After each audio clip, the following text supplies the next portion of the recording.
MBS Noticias Jalisco abre el espacio para dialogar en La Entrevista del Día.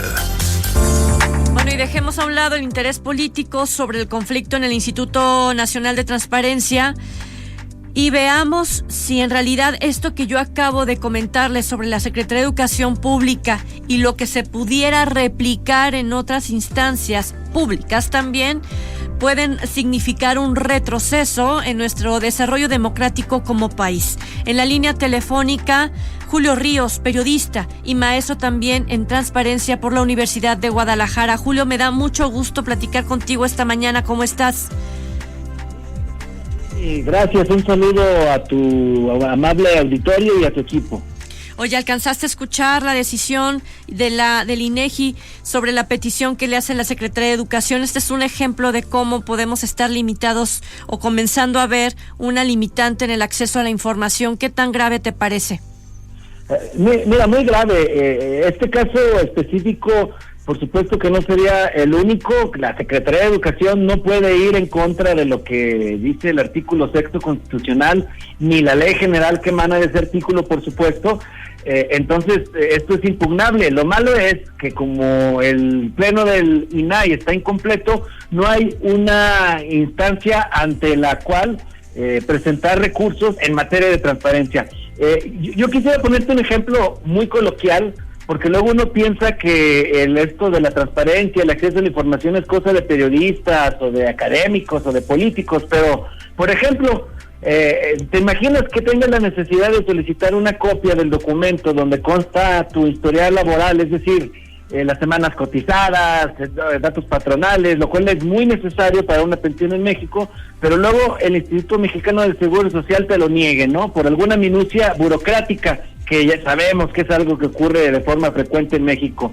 Le faltó el CURP, le faltó esto. Entonces, hay miles de ciudadanos que gracias a un recurso de revisión ante el INAI han obtenido una resolución a favor para obligar, por ejemplo, al INS a entregarles estos documentos.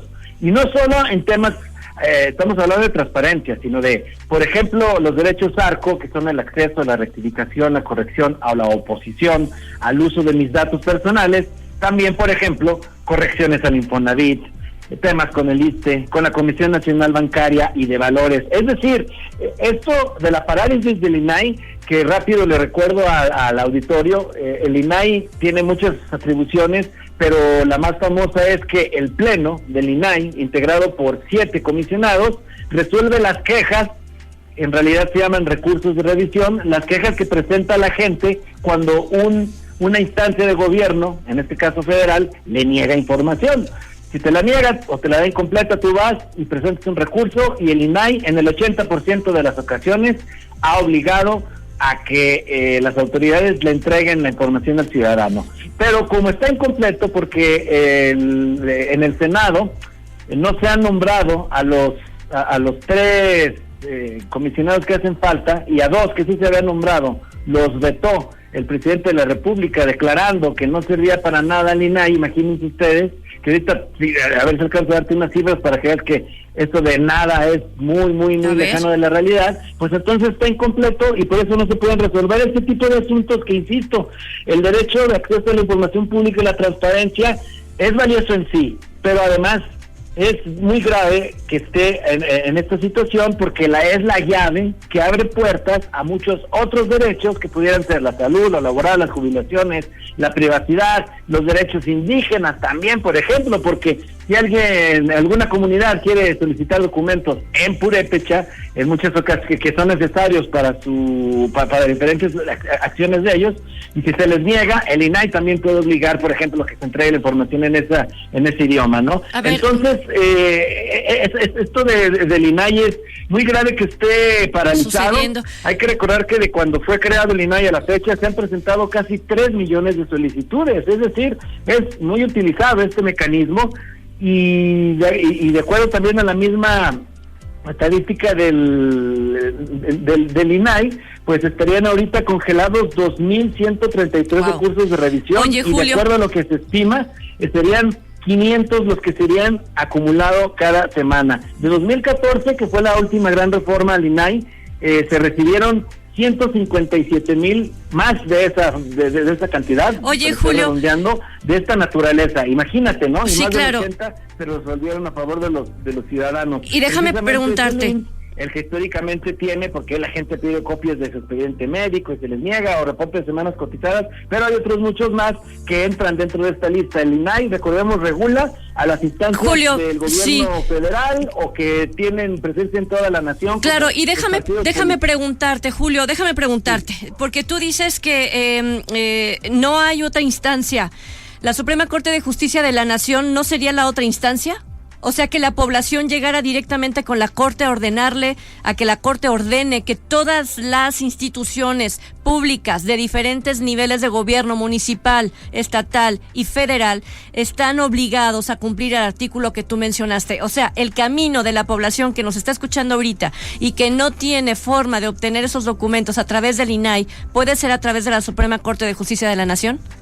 Mira, en este caso están llevándose las vías siguientes.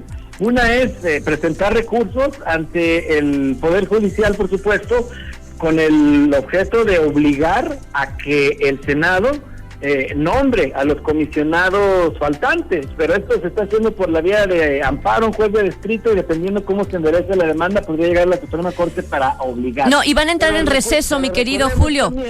Que lo que en el caso de que alguien solicite una información y no se le niegue, pues puede presentar un amparo, pero esto beneficia solamente al promovente por la fórmula Otero, es decir, un ciudadano no está facultado para impugnar algo de forma general, una norma general. Bien, Julio. El INAI, por ejemplo, sí, pues recordemos que el INAI impugnó el Padrón Nacional de registro de telefonía. Sí, claro. Y fue un gran logro, pero en eso también estamos indefensos, porque como el INAI es quien puede impugnar normas generales o la CNDH, pero no creo que la CNDH claro, ha sido un organismo que desde que nombraron justo la nueva titular. Un recurso así es, ha estado esta mujer siempre como haciendo campaña también por el presidente Andrés Manuel López Obrador en lugar justo de hacer exactamente, totalmente. Bueno, pues Julio, gracias por atender esta comunicación con el público de MBS Noticias Jalisco,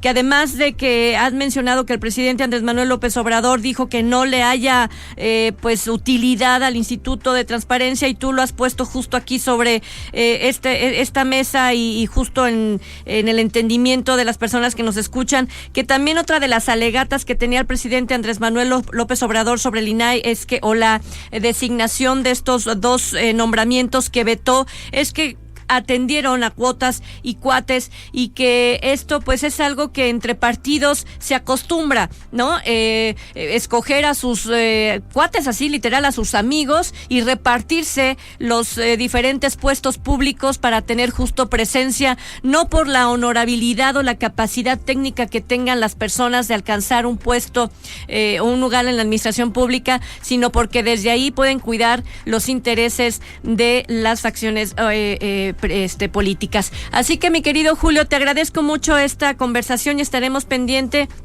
Yo te decía hace un momento de que entrarán en receso esta legislatura y no podrán sesionar hasta, tengo entendido, el mes de septiembre. Luego comienza un proceso político electoral muy importante para nuestro país. Así que el riesgo de que nosotros podamos perder el INAI es latente, es real, y al presidente de la República no le gusta la transparencia. Eso creo que nos queda claro. Mi querido Julio Ríos, gracias. Te agradezco mucho, Trini. Saludo a ti y al auditorio. Un abrazo, gracias. Gracias.